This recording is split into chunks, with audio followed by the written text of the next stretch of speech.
जैसे तुहके चाहेली पार्वती कौनो पगली के हमरो फेर बनमती। जैसे तुहके ए बाबा तुहके चाहेली पार्वती कौनो पगली के हमरो फेर बनमती। जैसे तुहके ए बाबा तुहके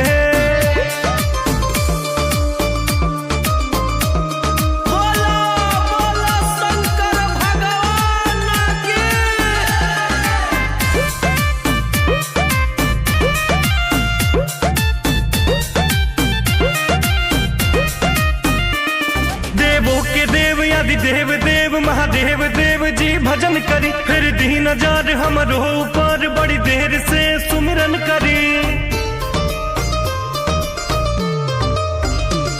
परिला राउर परिया ए भोले बाबा लोभर मिली कोरिया ए भोले बाबा।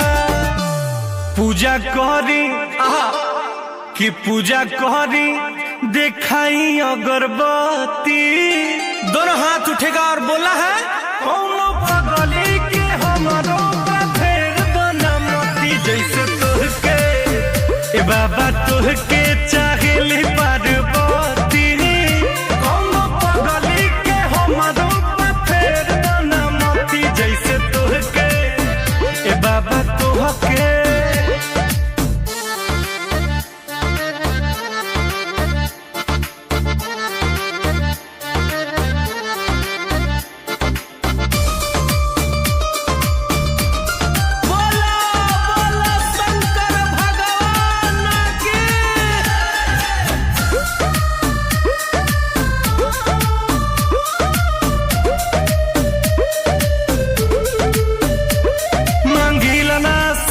चनी मांगिला नाही महल जी फेरी हाथ हमरा माथ पायत ने कदी ही कहल जी।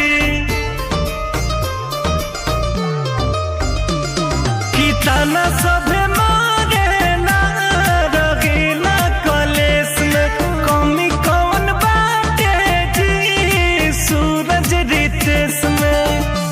त माफ कह दी माफ कह दी जमन भइल गलती बाबा जागा हो कौनो पगली के हमरो फेर बनमती। जैसे तुहके बाबा तुहके